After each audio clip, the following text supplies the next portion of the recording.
Bahkan gue nggak kuliah, gue itu dari penerbangan background gue. Hah? Iya. Gue bikin dia jadi resign dari kerjaannya. Semua duit gue gelontorin. Sisa 44 perak pak. Boleh tendaan, boleh kaki lima. Digitalisasi harus tetap dijalanin. Walaupun ada tawaran pilot gimana? Nah, ini pertanyaan $1 juta nih. Banyak banget yang nanya kayak gini nih. Iya. Jadi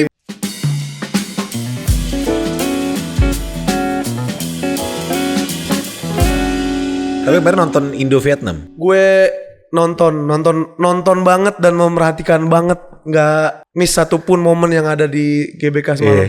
Nggak sampai kayak kalau lu nonton juga babak pertama sumpah nggak jelas banget mainnya. Kenapa bukan nggak jelas sih, kayak belum kebentuk aja, belum kebentuk tata cara mainnya. Sebelumnya kan Indonesia kan lawannya Australia sama Vietnam di Piala Asia kemarin kan. Itu mainnya cakep banget. Mainnya udah kayak lihat nonton Liga Inggris yang terstruktur build up-nya bagus apalagi banget. Apalagi pada kameranya juga anjing gue bilang. Kameranya makanya mendukung banget nih buat kayak nonton Piala Dunia rasanya gitu kan. Teman-teman semua, balik lagi bersama aku Diku di channel Studio Kecil TV.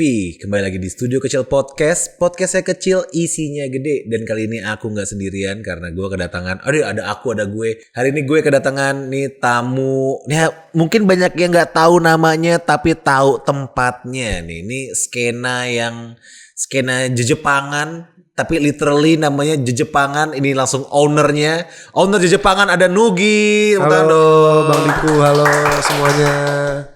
Apa kabar bro?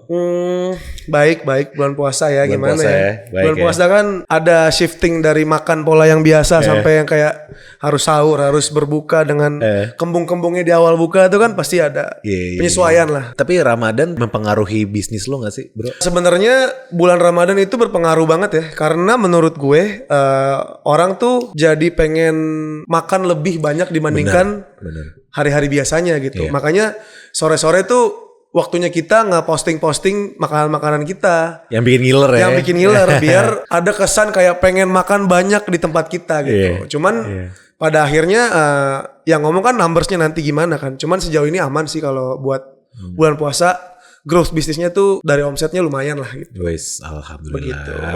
Tapi lu nggak buka sampai sahur ya? Enggak, kalau gue buka sampai sahur kasihan karyawan-karyawan gue. Karena menurut gue pola kerja karyawan di tempat gue itu lumayan agak nyapein. Karena mereka gak dikasih waktu napas. Jadi customer datang terus, muter terus. Karena kan tempat kita bukan tempat nongkrong ya.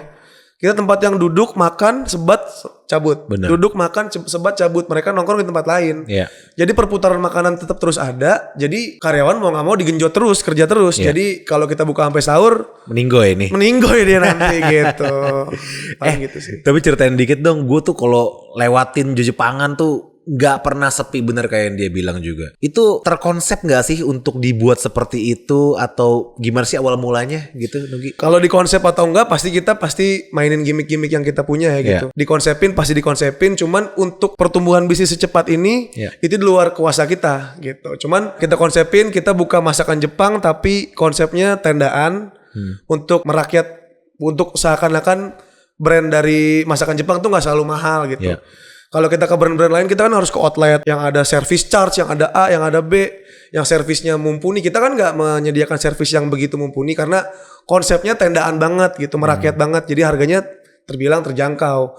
Jadi konsepnya adalah semua orang bisa makan Jepang tanpa harus milih-milih dan lihat-lihat harga. Paling kayak gitu kalau konsepnya.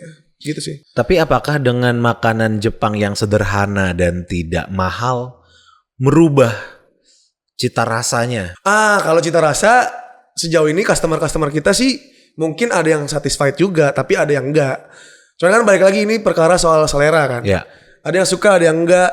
Jadi tapi kita tidak bisa menyenangkan semua orang, tapi kita berusaha untuk memberikan rasa yang terbaik di setiap orang-orang yang nyobain makanan kita. Bener. Paling kayak gitu. Itu lo inspirasi dari mana sih? Apakah lo ke Jepang dulu gitu? Ngeliatin tendaan atau gimana?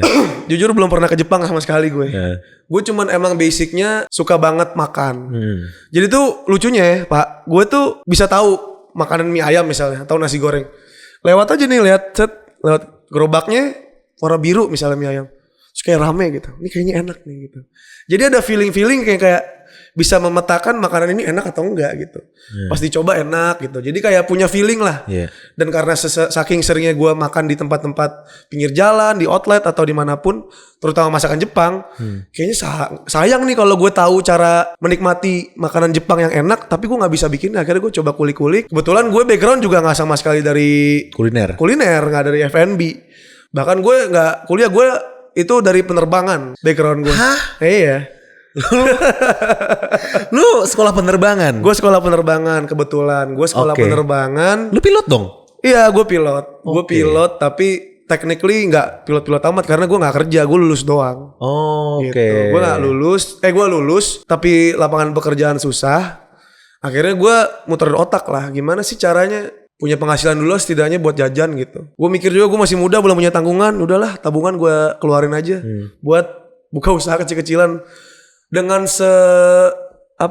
cuman terbatas lah modal gue tuh dikit banget, cuman modal gue udah banyak banget. Boleh spill. Di bawah 100. Di bawah 100 juta. Di bawah 100 juta. Dan itu gue partneran berdua sama partner gue. Dan itu tabungan gue udah gue keluarin semua. Ya namanya anak muda waktu itu gue 21 tahun. 21 tahun atau 22 gitu. Terus modal semua duit gue gelontorin, sisa 44 perak, Pak. Serius? Iya, gue sisain 44 perak karena gue mikirnya gini sih. Gue makan masih ada di rumah ya kan. Nyokap gue masih masak lah gitu. Terus gue mikir juga kalau ngerokok nongkrong gitu pasti ada teman lah yang punya rokok. Tapi kita gak boleh keenakan juga minta rokok terus kan. Ya beberapa ya gue bisa survive aja sih sampai sekarang. Dengan waktu itu sisa 44 rupiah. Sampai akhirnya pelan-pelan nge-hire karyawan cuma 2 waktu itu. Gue kebetulan berdua sama partner gue. Gue yang masak sendiri. Gue yang pasang tendanya sendiri. Gue yang belanja ke pasar sendiri, semuanya gue lakuin sendiri. Jadi CEO, Chief Everything Officer. Gitu. Chief Everything Officer. Iya. Terus partner lo? Partner gue sama gue kebetulan awal mulanya ketemu di waktu itu gue kebetulan ikut kontestasi Abang None. Gue ikut Abang None jadi di Jakarta Selatan. Partner gue ini ikut juga. Akhirnya gue sama dia ketemu lah. Nah partner gue ini kebetulan dia emang backgroundnya emang korporat. Dia S2 juga dan kebetulan dia jadi dosen sekarang di salah satu kampus di Jakarta yang ternama lah. Kampus-kampus selebgram lah, tahu kan? Gitu. Jadi dia jadi dosen segala macam. Akhirnya kebetulan ide konsep dari masakan Jepang tendaan ala Jepangan ini konsepnya dari gue. Tapi gue punya kesadaran diri kalau background gue sama sekali tidak dalam bisnis gitu loh. Gue cuman background gue semata-mata penerbangan yang pengen belajar. Emang sebenarnya nyari duit jajan pasti, nyari cuan pasti, cuman lebih ke arah gue nyari pembelajaran di luar penerbangan yang udah gue pelajarin selama ini gitu. Ya udah akhirnya gue belajar, gue ngerasa gue nggak bisa sendirian nih ngelakuin hal ini, gue harus punya partner yang sekiranya mumpuni lah gitu untuk bisa ngejalanin bisnis ini. Ya udah akhirnya gue coba pitching ke beberapa teman gue kayak si A, si B, si C, akhirnya cocok nih sama salah satu partner gue ini yang di Apnon gitu. Akhirnya kita buka, gue convincing dia kayaknya kita harus bener-bener ngejalanin ini total. Gue bikin dia jadi resign dari kerjaannya. Dia berani juga tuh ngambil resiko. Kita sama-sama gak punya income saat itu buat ngejalanin bisnis ini dari nol. Gitu. Paling kayak gitu sih. Kalau partner gue dia udah kerja dari 2011. Udah lumayan settle lah dari segi karirnya. Tapi dia punya tujuan yang lumayan inspiring sih menurut gue. Dia tuh punya tujuan untuk membuka lapangan pekerjaan. Gitu. Karena dia punya trigger kayak gue mau setinggi apapun karir gue akan selalu jadi orang yang ikut di atas bos gue gitu. Gimana caranya gue bisa ngebuka lapangan pekerjaan lebih banyak agar gue bisa lebih menginspirasi orang-orang gitu. Dan bermanfaat bagi banyak orang ya. Betul, lebih ke situ kalau partner gue. Kalau gue belum sampai situ Pak goal gue. Goal gue cuma punya duit jajan sama mau belajar soal bisnis. Syukur-syukur partner gue sama gue klop, jalannya panjang, ngobrolnya enak, semuanya solusinya terselesaikan. Jadilah sampai sekarang begitu. Itu tahun berapa sih outlet pertama lo dimulai? Outlet pertama itu dimulai dengan cuman 6 atau 8 meja ya. Gandaria kan? Di Gandaria betul. Di Gandaria itu tahun 2021. Baru sih, masih terbilang baru. Ini jalan tahun ketiga kali ya berarti. Itu semua dimulai karena pas COVID juga kan. Jadi ada momen gue PSBB. Itu PSBB yang kedua kalau gak salah yang orang lagi sibuk-sibuk cari oksigen kalau lo inget. Iya inget. Yang lagi lagi genting-gentingnya tuh. Itu lagi dark banget cuy dunia. Iya. Semua orang kayak di story kayak butuh donor darah, butuh oksigen, butuh ini. Yes. Kita di situ beraniin diri aja buka. Yeah. Gitu. Akhirnya kita buka, nggak lama PSBB, nggak ada sama sekali boleh dine in. Damn. Terus kita cuma mengandalkan online dan juga orang makan di mobil. Pada saat itu. Yeah. Syukur-syukurnya sebelum PSBB banget kita dapat berkah lah dari yang di atas gitu. Berkahnya adalah tiba-tiba kita dikontak sama salah satu food vlogger namanya MG Dalenaf kebetulan. Oh dia. Iya. MG Dalenaf nih apa ya? Secara market kan besar banget ya.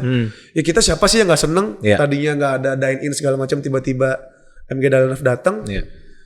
Ya udah tuh kita cuman bermodalkan keringat kita, habis itu dia tiba-tiba nge-DM gue, kebetulan gue lagi bareng sama partner gue di mobil. Ini MG Dalenaf kayak pernah denger deh gitu. Iya anjir gitu. MG Dalenaf Magda gitu. Oh, itu kayak loncat-loncat di situ gitu kayak.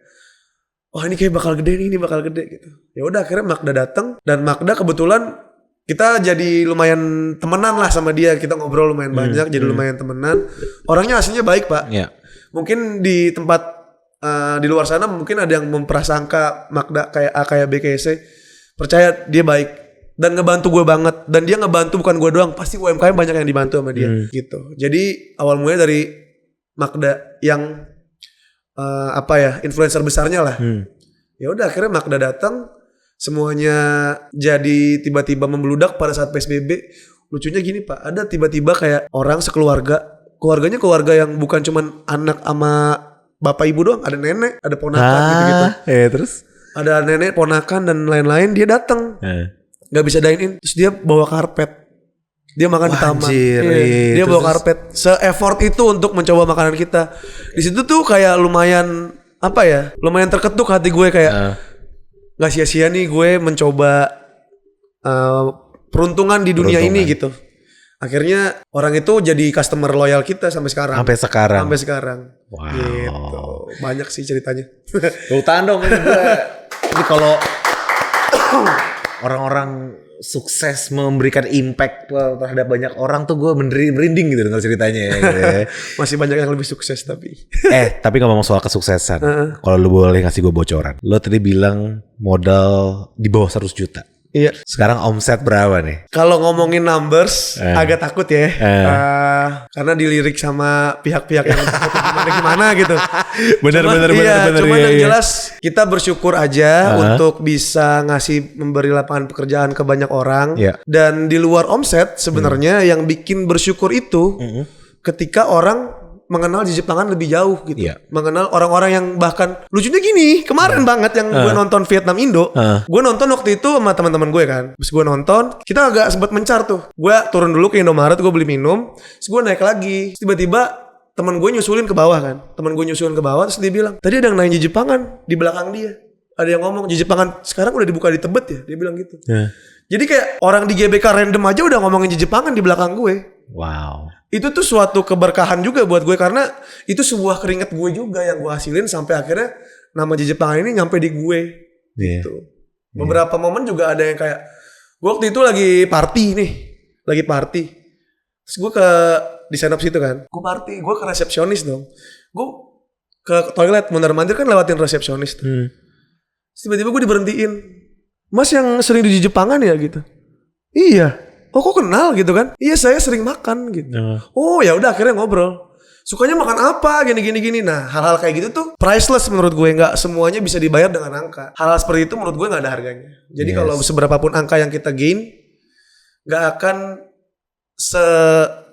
menyentuh hati kita ketika ada orang yang menyadarkan Jijik Pangan ini ada di sekitar kita. Gitu. Asik. Paling kayak gitu sih. Bener. Terus Nugi, titik apa sih yang lu sadar bahwa damn I made it gitu? Salah satunya itu. Cuman kalau ngomongin I made it juga masih banyak PR-nya ya. Cuman ya yang jelas kalau ngomongin soal personal, orang tua pasti ngelihat anaknya yang kayak gini sih seneng banget. Karena pada dasarnya gue ini bukan yang terlahir sebagai akademisi gitu loh. Gue emang nilai gue selalu jeblok, gue remet melulu. Gue 6 tahun SMP dan SMA percobaan naik kelas. Siapa yang menyangka gitu. Cuman yang ngomong I made it, gue nggak mau sombong juga, gue mencoba tetap terus belajar. Di beberapa teman gue juga yang banyak pelaku industri kreatif dan F&B, gue masih banyak belajar juga. Tapi nggak yang gue I made it, hello world, gue bisa, nggak juga. Cuman yang jelas kalau ngomongin gue berhasil apa enggak, alhamdulillah berhasil. Sekecil berhasilnya gue membuat orang tua gue bangga aja cukup sih. Wow. Paling kayak gitu. That's nice. Terus orang tua lo bilang mereka bangga. Apa tanggapan mereka ketika lo gagal jadi pilot dan lo memulai bisnis kuliner dan menghabiskan tabungan lo yang banyak itu? Iya, sebenarnya nggak sebanyak itu ya. Maksudnya banyak untuk ukuran 20-an tahun sih banyak, habis duit gue di situ kan. Cuman ukuran bangganya orang tua gue adalah ketika orang tua gue ikut partisipasi dalam kegiatan bisnis gue. Kayak misalnya tiba-tiba dia datang ke tempat usaha gue, waktu itu outlet pertama ya, dia datang kayak mau ngecek kiri kanan apa yang kira-kira kurang segala macam. Bahkan dia membantu dalam kayak ngasih advice gitu-gitu, ngasih saran. Cuman kan harus ada penyesuaian, mereka kan lahir di generasi yang berbeda gitu. Itu sih salah satu kebanggaan juga buat gue. Cuman kalau urusan jadi pilot, sebenarnya keluarga gue nggak begitu menyetujui gue jadi pilot sebenarnya. Gue yang memaksa diri untuk jadi pilot. Bahkan bokap gue itu menyarankan untuk kuliah dulu. Begitu lulus kuliah, baru lu mau sekolah pilot, lu mau apa, mau ini, mau itu. Terserah. Cuman pada akhirnya kita pengen jalan A sampai titik A, Tuhan ngasih jalan B. Padahal ujungnya sama hasilnya. Gitu. Bahkan lebih jauh hasilnya di B. Paling kayak gitu sih. Mungkin orang tua bangganya anak ini adaptif aja gitu. Bisa menyesuaikan tempat di mana kita harus bisa cari lubang, nggak harus di satu lubang aja. Paling kayak gitu. Tapi alhamdulillah banget ya orang tua lu sportif banget berarti ya, apapun pilihan hidup lu. Iya, kebetulan orang tua gue tuh tipikal yang apapun anaknya jalanin dia pasti support. Cuman selagi dia kayak dia seneng untuk kebaikan anaknya, dia pasti support. Lain cerita sama partner gue kebetulan dia nggak disetujuin sama orang tuanya. Karena dia kan udah pendidikannya udah tinggi, udah S2, udah ini udah itu. Jadi partner gue ini lumayan konflik di awal-awal. Akhirnya kita berdua membuktikan ke orang tua partnernya gue kayak kita bisa juga ngelakuin hal ini gitu. Bahkan partnernya orang tua gue orang tuanya partner gue sampai bilang gini, ini mah lulusan SMP juga bisa kayak gini katanya gitu. Wow, oke. Ya emang sih sebenarnya awal mula di hari pertama kita buka, kita belum se-prepare itu. Jadi kita awal mula kan kita bikin semuanya sendiri. Kita masak nasi sendiri. Kita masak bumbu-bumbunya semuanya sendiri. Mayones, teriyaki, yakiniku dan lain sebagainya kita masak sendiri. Itu berantakannya parah. Kita masak masih di rumah. Dan kebetulan rumah partner gue. Tiba-tiba nyokapnya datang marah-marah. Ini mau ngapain? Ini mau main dagang-dagangan apa gimana? Nasi juga gak mateng apa segala macem. Ya wajar lah dia skeptis dengan hal itu. Akhirnya pelan-pelan kita belajar sampai akhirnya kita sama-sama ngebuktiin juga. Nah akhirnya udah kita ngasih pembuktian ke orang-orang di sekitar kita. Tapi pada akhirnya ujungnya juga kita juga sih yang kayak semacam kepercumaan juga kalau kita ngasih pembuktian ke orang kalau kitanya sendiri gak ngerasa puas. Karena ada beberapa orang yang kayak dendam, pengen ngebuktiin ke suatu orang, pengen ngebuktiin A, B, C. Orang juga bakal lihat. Udah aja. Gitu sih paling. Kayak misalnya teman kecil deh. Lu mau misalnya teman kecil si menteri, misalnya kayak teman kecilnya Prabowo deh. Pasti memandangnya sebagai Prabowo yang waktu kecil. Gitu. Pasti dia enggak dipandang sebagai seorang presiden yang kayak ya lu kan teman kecil gue gitu. Nah, begitupun juga kita mungkin di beberapa teman-teman kita ya diremehkan. Iya, bukan diremehkan. Nugi adalah Nugi yang gue kenal dulu gitu. Paling kayak gitu. Ngomong-ngomong soal itu, dengar-dengar yang kerja sama lu tuh teman-teman masa kecil lu? Betul banget. Jadi gue itu tumbuh di kayak lingkungan padat penduduk lah ya, halusnya. Got it. Lingkungan padat penduduk di daerah Jakarta Pusat yang lumayan Bronx lah gitu. Gue hidup di situ dari kecil sampai gue lulus SMA. Jadi gue semuanya mengikuti cara mainnya mereka gitu. Nah, tapi kebetulan gue datang dari keluarga yang lumayan beruntung, tapi memilih untuk tinggal di situ, gitu. Nah, akhirnya gue ikutin cara main mereka. Gue sampai dulu ikut jualan roti muter-muter keliling-keliling tuh waktu SD tuh. Beneran? Gitu. Beneran. Ngojek payung. Serius lo? Iya, gue waktu itu ngojek payung, terus jualan koran. Pagi-pagi subuh ngambil di Palmerah. Ini beneran serius Beneran sumpah. Anjir. Beneran kayak ngikutin, tapi waktu itu esensi anak-anaknya nggak sampai sejauh itu, cuman ya dapat serunya aja. For fun lah ya. Iya, for fun aja. Dan gue pasti ketika bokap nyokap gue pulang kerja, gue pasti report gitu. Kayak, Pak, Bu, tadi habis jualan gitu. Tadi habis habis dapat segini, dapat 25.000 dari jualan. Ingat banget tuh dapat 25.000 Gojek payung, duitnya ditaruh di atas Magicom tuh gue. Jadi biar duitnya kering. Biar kering. Iya, biar kering.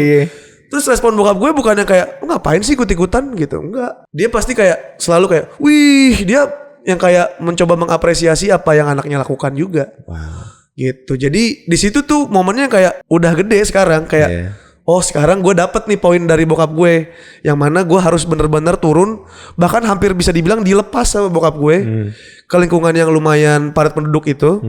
Sampai akhirnya gue dapat banyak pembelajaran. Akhirnya lulus SMA gue pindah rumah karena bokap gue pensiun, karena itu rumah dinas kan. Pensiun, pindah rumah, gue pun ikut pindah kan. Dan gue langsung sekolah pilot. Jadi kayak udah jauh dari teman-teman kecil gue. Ya udah jauh dari teman-teman kecil gue. Sampai akhirnya Jepangan mau buka. Akhirnya gue turun langsung ke tempat gue yang lama. Siapa yang kira-kira belum kerja gitu. Siapa yang kira-kira butuh lapangan pekerjaan, ayo ikut sama gue gitu. Tapi konteksnya di situ jadi temen kecil yang ikut kerja sama gue gitu. Sampai sekarang sama mereka? Sampai sekarang sih kalau dibilang iya sampai sekarang. Cuman beberapa pergi dan datang gitu. Oke. Enak gak sih kerja sama teman masa kecil? Pro kontra sih Pak. Pro kontra jujur. Gimana sih caranya ngebikin proper? Tadi yang lo bilang restoran lo tadi berantakan, tadinya nggak proper, tadinya sembarangan, orang-orangnya juga nggak proper, sampai akhirnya sekarang lo udah ngerasa ini jadi lebih proper. Itu pelajaran seperti apa yang lo lakukan? Ya awal mula kita ngelihat dari ininya dulu ya, apa yang kira-kira customer resahkan gitu. Customer meresahkan A, B, C gitu. Lama-lama kita coba nge-brief ke mereka, coba ininya tolong di ini, itunya tolong diganti, ininya tolong dibenerin lagi gitu-gitu. Tidak ada perubahan gitu. Ya udah mau gimana, akhirnya kita harus mau nggak mau mengganti hal itu kan. Nah hal itu yang lebih proper sih kita harus semuanya menstrukturisasi organisasi di dalam bisnis. Kayak misalnya SOP kayak dari owner turunnya nggak langsung ke karyawan, ada orang lagi. Jadi semuanya ada flow-nya gitu. Ada flow-nya. Ini pun gue juga masih belajar. Kebetulan gue dapat pelajarannya langsung praktek gitu.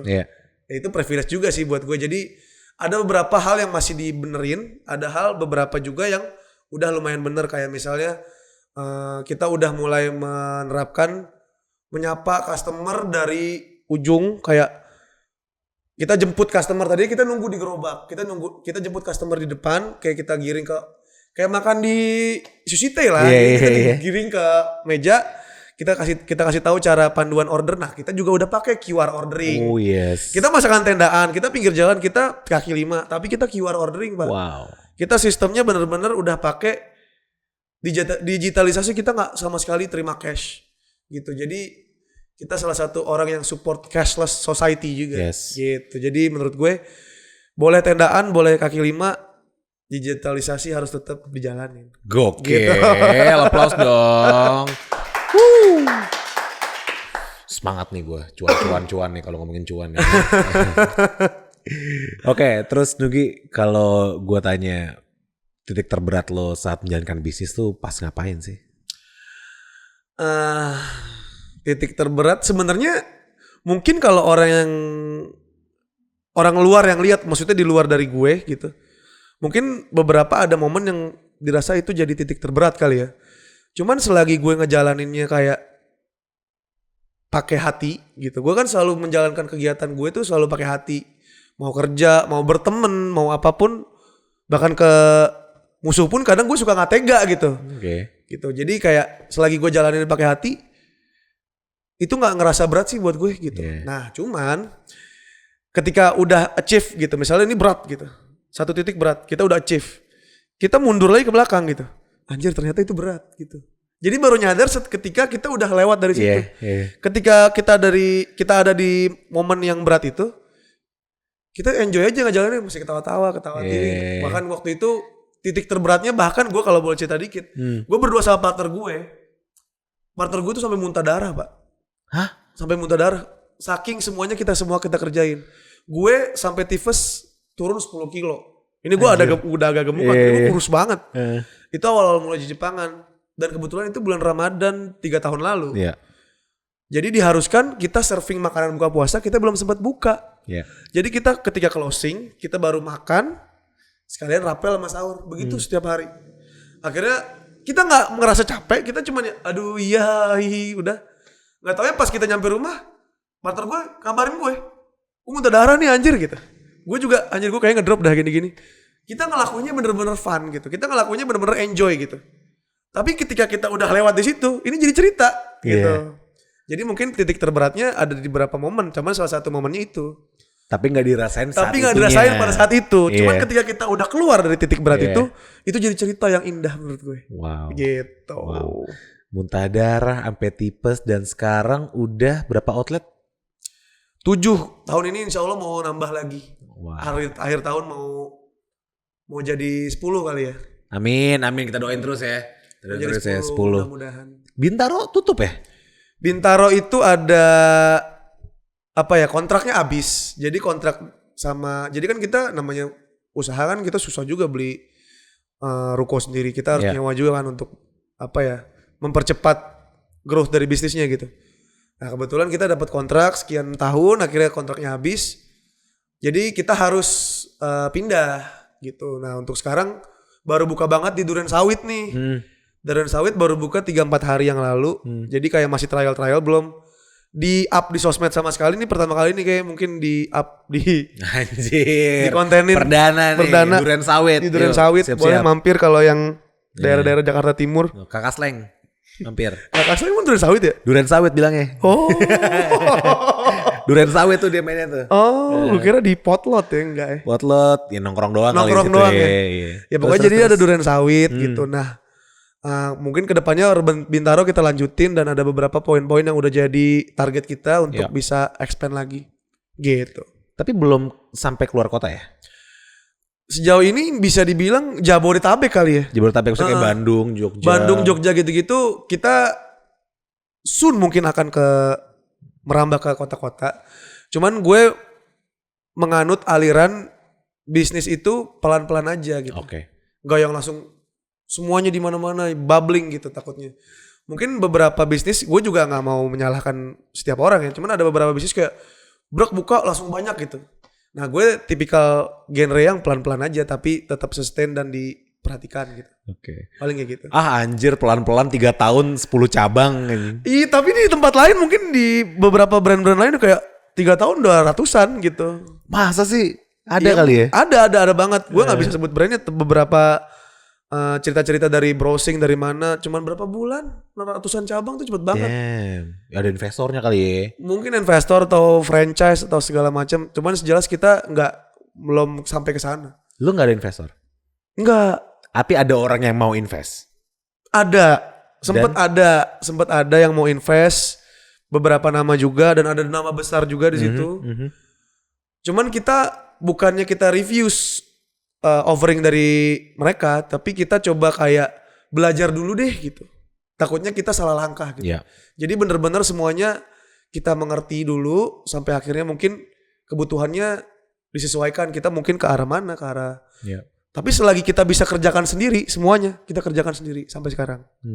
Gitu. Jadi kita nggak mau mengandalkan orang-orang di luar kita dulu nih gitu. Yeah. Kalau gue sih tipikal yang kayak gitu ya. Cuman mungkin lain orang lain genre gitu. Iya. Kalau nawarin franchise banyak juga dong. Bukan banyak lagi, bahkan ada yang minta buka di mana Ambon, Kalimantan iya. Terus Di Banjarmasin di mana. Bahkan temen pilot gue di Papua, dia minta buka di Papua. Gue mikir, makanan di Papua gimana? Cara akses bahan bakunya segala macam belum sampai situ. Cuman kalaupun ada rezeki sampai situ, pasti akan gue buka. Siapa sih yang gak mau bisnisnya berkembang sampai satu Indonesia ya? Iya, siapa yang gak mau. Cuman gue rasa terlalu klise aja untuk membuka secepat itu. Jadi kayak pelan-pelan tapi pasti. Pelan-pelan tapi pasti, slow but sure. Slow but sure, paling kayak gitu. 3 tahun 7 outlet. Wow, gila udah berapa banyak lapangan pekerjaan yang lu ciptakan, Bang? Iya, alhamdulillah sih kayak karyawan 50-60 kayak. yang di kitchen ya. Jadi ada kitchen, ada back office. Jadi ya itu turnovernya juga tinggi Pak. Pasti karena kita sistemnya nggak yang kasih kontrak berapa tahun gitu-gitu enggak. Jadi kayak kita tetap mengasih kesempatan orang yang pengen kerja juga fleksibel juga. Gitu. Tapi udah ada HR-nya dong. Sejauh ini sebenarnya belum Pak. Anjir terus? Masih kita semuanya sendiri. Lu sendiri? Bahkan besok gue ada interview orang juga. What? 50 orang yang interview sendiri, damn. Belum lama yang gue itu 500 orang Pak. Wah, yang apply. Gila. Itu 500 orang. Dan gue sama partner gue yang nge-curate itu semua, yang mengkurasi itu. Akhirnya dapat beberapa orang, akhirnya kita interview segala macam itu masih kita sendiri. Cuman mungkin akan suatu saat itu semua dilakukan sama tim gitu. Ya. Cuman selagi kita bisa lakuin sendiri, kita tahu dulu. Ya. Karena ini baru 3 tahun Pak, masih baru. Kalau kita main delegate takutnya nggak sesuai sama yang kita pengen. Jadi kita pengen bener-bener dari kita dulu. Bener. Sampai akhirnya udah dapet strukturnya gimana, baru pelan-pelan kita hire satu. Emang PR sih. Ya. Karena mungkin PR pertama adalah nge-hire karyawan di kitchen agar omset tetap terus jalan. Ya. Dan kedua, hire back office agar semuanya struktur di kitchen maupun ke struktur ke customer juga jalan. Tapi sejauh ini kita masih lakuin sendiri. Oke. Nah, lalu Nuki, apakah dengan lo sekarang punya 7 outlet dan akan ada 10 outlet di tahun ini, semakin besar usaha lo ini, apakah lo semakin santai atau apakah lo semakin gila atau kayak lo ongkang-ongkang kaki di rumah gitu, udah tinggal ngitung duit aja gitu. Ya ada momen juga gue ongkang kaki, ada banget gue momen yang kayak lagi nyantai. Cuman kan namanya usaha kan nyantai itu nggak selalu setelah jam 5. Ya. Jam 5 mungkin lagi peak-peaknya. Jam 12 bahkan tiba-tiba lagi ada closingan, kita harus briefing segala macam. Namanya waktu pasti kita nggak pernah tahu, apalagi kita pengusaha gitu ya, apalagi kita entrepreneur gitu. Nah cuman ada momen juga yang dimana kita harus tetap terus maintain kerja kita. Nah akhir-akhir ini gue sampai sakit nih. Gue lagi lumayan banyak yang dikerjain gitu. Baru reshuffle, gue juga baru ada tim baru yang ngurusin gudang, ngurusin warehouse agar semua sistemnya terstruktur gitu. Jadi itu semua kerjaan masih gue yang pegang sekarang. Cuman kedepannya ketika udah tahu strukturnya langsung hire. Udah strukturnya gimana hire. Yeah. Jadi setidaknya kita ngunyah dulu. Kita ngunyah dulu nih. Bagian A, bagian B, bagian C gitu. Kalau udah kekunyah semua baru kita kasih ke orang. Oke, baru delegate ya. Baru delegate. Jadi kalau nggak kita kunyah belum tahu gimana, rasanya kita bingung nanti ngedelegate. Misalnya lo HR, mungkin lo udah lebih forte lo di situ. Gue belum ngerti apa-apa. Yeah. Ya mungkin gara-gara forte gue cuman keahlian gue cuman sebatas ini doang. Ya gue bingung ngebriefnya gimana karena yang lebih ngerti gitu. Ya ada gue bego-begoin dong. Iya, takutnya kayak gitu. Mending gue dulu yang turun biar tahu A sampai Z-nya gimana. Setidaknya udah tahu rasanya baru coba di hire. Tapi akan kesana sih. Amin. Bismillah. Lancar. Amin. Oke. Tapi tuh semua outlet lu tuh kaki 5 kan ya? Enggak, jadi uniknya gini, ada waktu itu di Gandaria, itu kan kaki 5 ya? Ya. Itu tuh waktu itu lagi peak-peaknya tuh. Kalau beberapa orang yang pernah mampir ke Jepangan kan deket sebelahan sama Suasana Kopi di Gandaria. Itu udah peak-peaknya tuh, bahkan antriannya panjang sampai ke situ-situ. Waktu itu masih beberapa meja, belum yang kayak gede gitu. Akhirnya kan kita gedein, cuman masih ada waiting list. Sekarang kita muter-muter daerah situ, tiba-tiba ada yang offer nih, mau nggak buka Jepangan di sini, tapi gabung sama tempat kopi, gitu. Oh gitu, coba dong lihat gimana gini prospeknya gitu segala macam. Ya udah, akhirnya kita buka di situ. Niatnya untuk menanggulangi waiting list yang ada, gitu. Jadi ada yang beberapa di coffee shop juga. Oh, gitu di Gandaria, di Sleepy juga gabung sama coffee shop. Jadi di Sleepy ada coffee shop namanya Angkringan Kanca. Jadi bukan coffee shop sih, jadi kayak angkringan modern gitu. Jual makanan angkringan, nasi bakar, terus juga nasi kucing dan lain sebagainya. Terus ya udah akhirnya coba bukalah Jepangan di depan situ, tapi boleh makan di dalam gitu. Duren Sawit juga begitu, gabung sama Forestry. Oke. Jadi bukan gabung sih, technically depannya Forestry itu kita bikin tenda. Iya. Kita bikin tenda tapi boleh makan di dalam. Oh ya, simbiosis mutualisme jadi, ya. Forestry makanannya belum ada, kita sediain makanannya, minuman jadi forestry. Begitupun juga kopi Pak Budi. Mungkin angkringan Kanca ada makanannya, cuman makanannya pilihannya jadi lebih banyak gitu. Iya, benar. Paling kayak gitu sih. Terus nextnya lo apa mimpi, bukan mimpi sih, apa hal terbesar yang akan dilakukan oleh Jejepangan di masa depan? Gue pengen banget Jejepangan itu bisa jadi top of mind ya. Jadi mungkin untuk top of mind di beberapa kompetitor-kompetitor lain ada juga yang bilang misalnya di restoran A, restoran B, restoran C itu selain Jejepangan, customer bilangnya makan Jejepangan. Jadi kayak udah kayak minum aqua tapi lo kristalin gitu. Iya. Jadi gue memvalidasi itu karena di konten-konten orang nge-review ada nih Jejepangan baru namanya ini. Nah Jejepangan baru, Jejepangan aja udah brand gitu. Jejepangan aja ini brand gue gitu. Jadi kurang lebih di situ yang pengen kita incar, makanya namanya Jejepangan. Yes. Gitu. Itu yang buat lo namanya.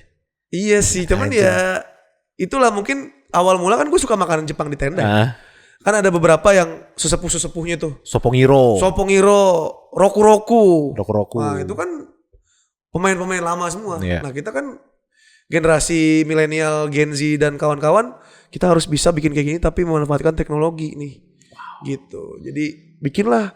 Gue juga nyebut Sopongiro Roku-Roku makan Jepang-Jepangan. Iya. Makanya makan Jepang-Jepangan yuk. Iya. Gitu. Terus gue kepikiran kalau gue bikin namanya Jejepangan kayak menarik nih. Iya anjir. Ya udah akhirnya jadilah namanya Jejepangan.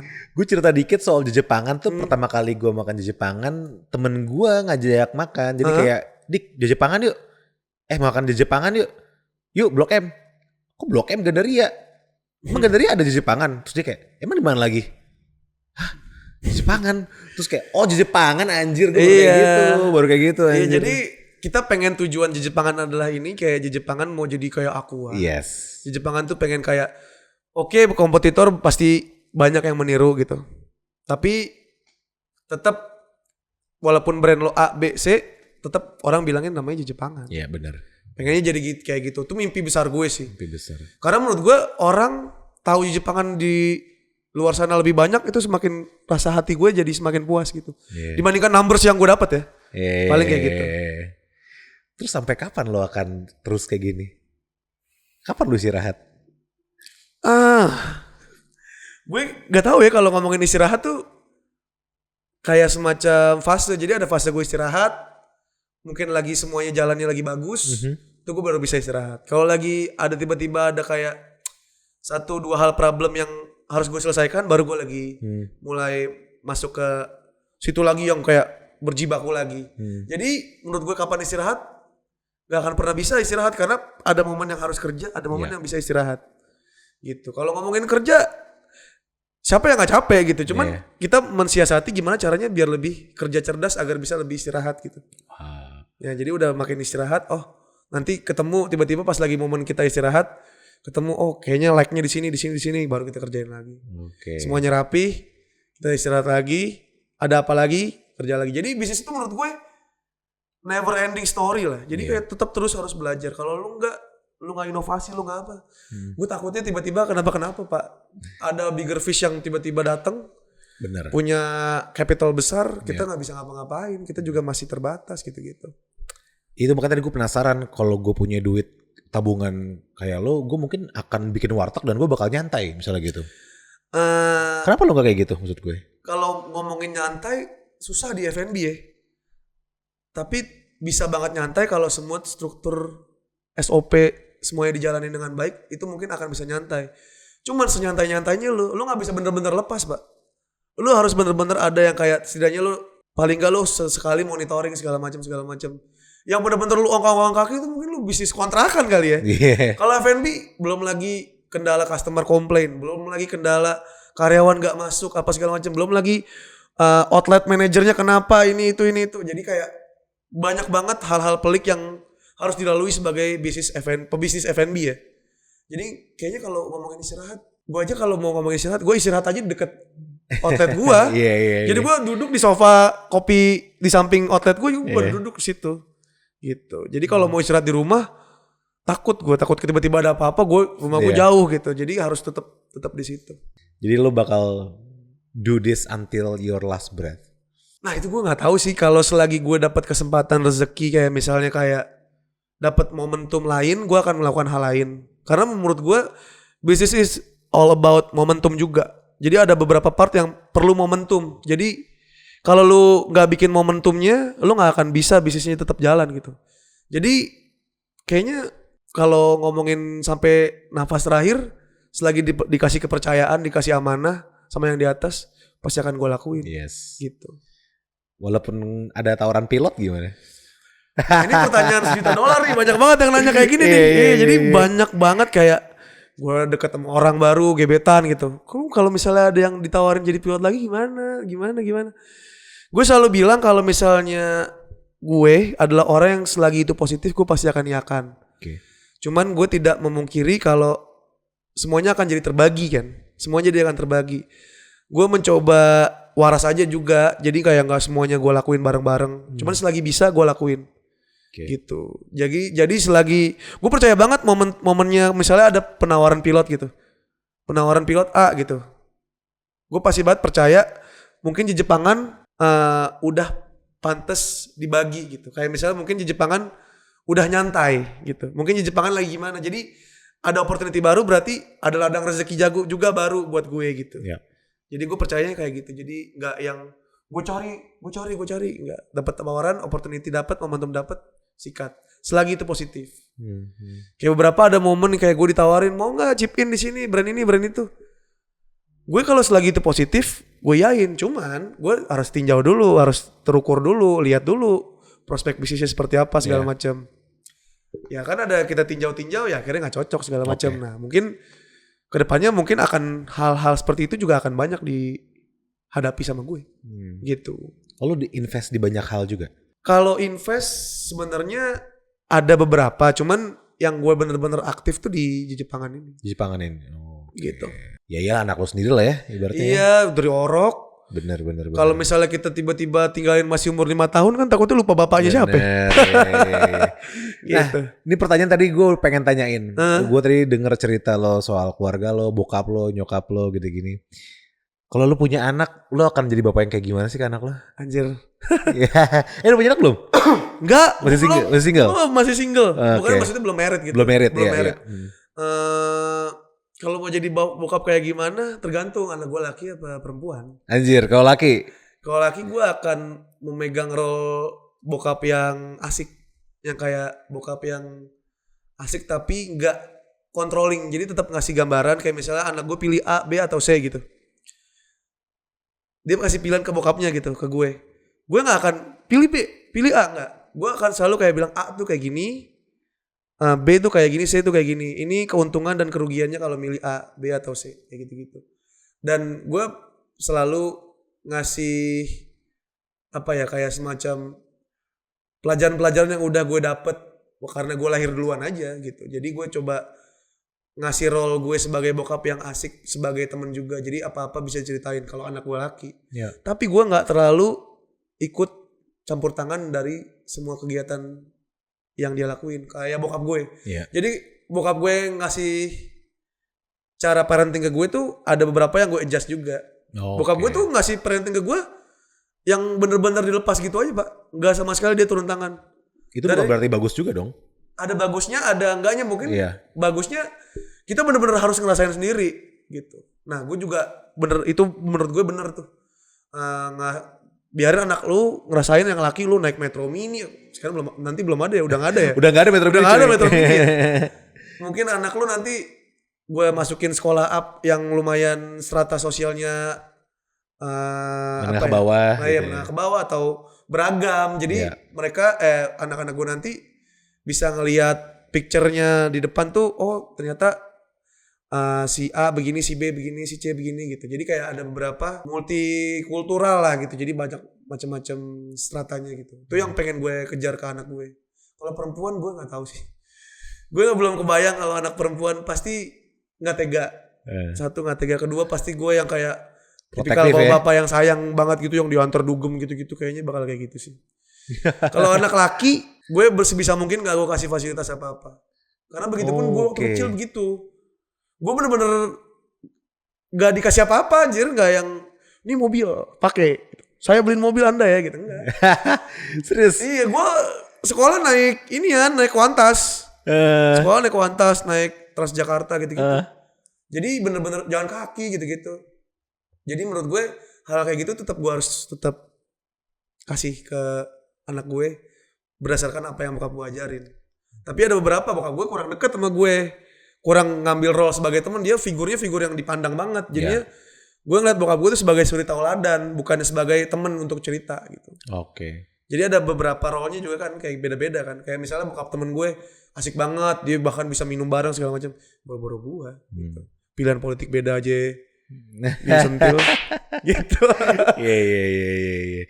Ya kalau anak cewek banyak ini ya. Tapi berarti lu bandel nih kalau anak cewek protektif nih. Bukan protektif kayak nggak tega gitu loh. Oh kalau misalnya mau dilepas kayak lo gitu ya. Jadi menurut gue kalau anak cewek tuh lebih harus diemong dan lebih harus effort buat dikasih perhatian lebih. Kayak misalnya kalau mungkin anak gue cewek, gue akan bisa provide kasih supir buat antar jemput sekolah segala macam. Jadi manja ya. Kalau bisa gue manjain karena nggak tahu ya. Gue belum punya anak aja, mungkin kalau anak gue cewek udah ada insting ini sekarang gitu. Bahkan teman gue yang punya anak, gue juga ikut ngerasain gitu insting sebagai seorang bokap, sebagai seorang ayah gitu. Nah makanya kalau anak perempuan tuh, aduh, gue aja belum punya bayangan untuk punya anak. Punya anak perempuan tuh jauh lebih kayak punya anak 5 kali laki tapi 1 anak perempuan. Serepot itu. Paling kayak gitu. Tapi gue punya pandangan yang sama persis kayak lo. Gimana Jadi tuh? kayak kalau gue punya anak laki tuh gue pengen dia ngerasain semua variabel kehidupan lah ibaratnya gitu ya. Betul. Kalau anak cewek tuh gue pengen ngasih semua fasilitas gue. Iya. Dengan artian kalau nanti gue nggak ada dan lu memilih laki-laki untuk jadi kekasih lu, ya lu yang standar lu udah gue tinggiin banget gitu. Ya itu maksud gue. Ya itu maksud gue. Jadi gue treat dia sebagai kayak jangan sampai standar ya laki-laki yang lo cari di bawah yang gue kasih. Gitu. Cuman ya nggak tahu ya kedepannya gimana. Cuman kalau ngomongin pengen ya kita pasti pengennya kayak gitu. Iya. Gitu kan? Ya kenyataannya nggak tahu ya. Iya kenyataannya nggak tahu. Pasti kita pengennya kalau perempuan ngasih fasilitas yang terbaik. Bener, pengennya gitu. Aduh seru banget nih ngomong Nugi, gue bisa berjam-jam nih. Terakhir Nugi nih, kita udah berapa jam nih? Mau sejam? Mau sejam ya. Gue kasih pertanyaan yang ringan-ringan ya. Gimana menurut lu performa Sintayong? Gue tuh punya kayak semacam love-hate relationship kali ya sama Sintayong. Jadi kayak gue kadang suka banget sama cara mainnya gitu. Gue kadang gila ini mainnya. Ini juru taktik yang luar biasa nih Sintayong. Cuman kadang-kala aduh melempem. Kayak di World Cup Qualification 2026 ini lawan Irak dan lawan Filipina kemarin tuh melempemnya bukan main. Cuman pas ketika dikasih jeda ikut Piala Asia dulu, di Piala Asia bagus. Jadi kayak ada ngerasa di momen kayak overrated, Sintayong overrated. Banyak banget yang menilai Sintayong bagus segala macam. Cuman ada kadang-kala juga kayak emang bagus nih orang gitu. Tapi secara garis besarnya Sintayong emang bagus karena dia memberanikan untuk memotong generasi kan. Berani untuk memotong generasi, berani juga untuk kayak memilih pemain-pemain yang abroad di luar, di diaspora diambil-ambilin. Walaupun banyak yang kontra segala macam, tapi pada akhirnya semua punya prosesnya juga kan. Pasti kita punya proses yang naik turun juga kan. Cuman grafiknya tetap naik. Cuman di antara naik itu pasti ada naik turunnya juga. Dan itu yang Sintayong rasain mungkin kayak gitu. Gue bisa bilang mungkin Sintayong pelatih yang terbaik yang pernah gue tonton. Karena gue kan era-era ikutin timnas tuh dari Ivan Kolev doang. Ivan Kolev sampai sekarang Sintayong. Gitu. Jadi mungkin Sintayong nomor 1 versi gue. Di antara pelatih-pelatih timnas lainnya. Kedua Alfred Riedel. Ya? Iya kedua. Mungkin menurut gue karena Alfred Riedel tuh ya mungkin dia tegas banget, orangnya juga gampang puas gitu-gitu. Yang gue lihat sih kayak gitu. Tapi Sintayong dia tipikal pelatih yang percaya sama proses. Good luck buat timnas. Jadi Sintayong stay or out? Menurut gue stay. Kalau bisa lebih lama. Iya gitu. ya. Ya iyalah kalau nyiptain generasi sepak bola tuh ya lo harus puluhan tahun. Puluhan tahun. Bahkan si Vietnam sebelum sekarang Philippe Troussier kan sebelumnya Park Hang-seo tuh. Dia pelatih Korea kan. Iya. Itu dia lama banget Pak di Vietnam. Bahkan dia bener-bener kayak Sintayong awal-awal. Bener-bener dia yang memperhatikan semua timnas segala macam. Sampai akhirnya Vietnam sampai sekarang. Bagus kayak apa juga. Iya. Padahal waktu 2010 Vietnam kita kalahin tuh di semifinal AFF. Ingat banget gue. Gitu. Semuanya proses. Kamboja sekarang juga lagi proses. Lagi proses ya. ASEAN kayaknya bakal jadi negara sepak bola gila-gilaan ya. Bener. Jadi beberapa banyak juga naturalisasi. Oh iya. Banyak Singapura naturalisasi dari dulu. Filipina sekarang banyak banget naturalisasi. Bahkan bisa ngimbangin kita kemarin 1-1 tuh di kualifikasi. Gitu sih paling. Tapi pendapat soal naturalisasi gimana? Menurut gue kalau kita mau mainnya percepatan perkembangan timnas itu menjadi solusi paling baik. Iya. Sampai Justin Hapner semua, Ivar Jenner, terus juga Tom Haye yang market value-nya 52 M itu sampai mau segala macam. Berarti kita punya prospek juga sebagai point of view kita dari timnas. Jadi menurut gue naturalisasi itu perlu untuk percepatan perkembangan timnas sepak bola. Kalau kita mengandalkan dari liga itu akan lama. Mengandalkan dari grassroots juga lama banget. Jadi bisa dibilang harus ada sosok-sosok yang bisa menginspiring dulu untuk bisa menjadikan sepak bola dan liga satunya juga jadi bagus. Gitu paling sih. Gila. Terus jadi mendadak pandit anjir. Jadi pandit nih kan. Udah sekolah pilot, sekarang bisnismen, pandit football. Enggak lah. Timnas doang ya. Oke, sekali lagi Nugi, gue senang banget kehadiran makasih lo. banyak. Senang banget gue. Sukses terus untuk Jejepangannya. Amin, 10 makasih. outlet tahun ini, kalau bisa 15 lah tahun ini ya. Amin. Langsung lah ya. Rezeki gak ada yang tahu, cuman kita mencoba semaksimal mungkin. Amin. Siap. Oke, nah teman-teman semua, semoga omongan kita hari ini bersama Nugi Jejepangan ini memberikan kalian inspirasi. Kalau kalian punya duit, tabung. Kalau punya duit 50 juta, jangan dipakai buat main judi slot, teman-teman. Anjing nih, judi slot nih merusak negara ini. Bener. Coba bikin yang bermanfaat bagi banyak orang. Warteg nggak masalah lah ya, bikin warteg kalau bisa. Jejepangan juga, ternyata modalnya nggak segede itu juga lah. Gue ngelihatnya gitu, nggak segede itu juga. Dan lu sekarang lihat, ada 7 outlet loh, 50 karyawan sekarang, gokil banget nih. Alhamdulillah. So teman-teman semua, terima kasih sudah menyaksikan Studio Kecil Podcast pada malam hari ini. Semoga tadi gue udah ngomong ya. Jangan lupa untuk saksikan terus Studio Kecil Podcast setiap hari Sabtu. Jangan lupa untuk like dan komen kira-kira siapa lagi yang harus aku undang ke kursi panas ini. Jangan lupa untuk subscribe juga Studio Kecil TV, dan sampai jumpa lagi di Studio Kecil Podcast berikutnya bersama gue Diku dan ada Nugi. Sampai jumpa lagi. Bye.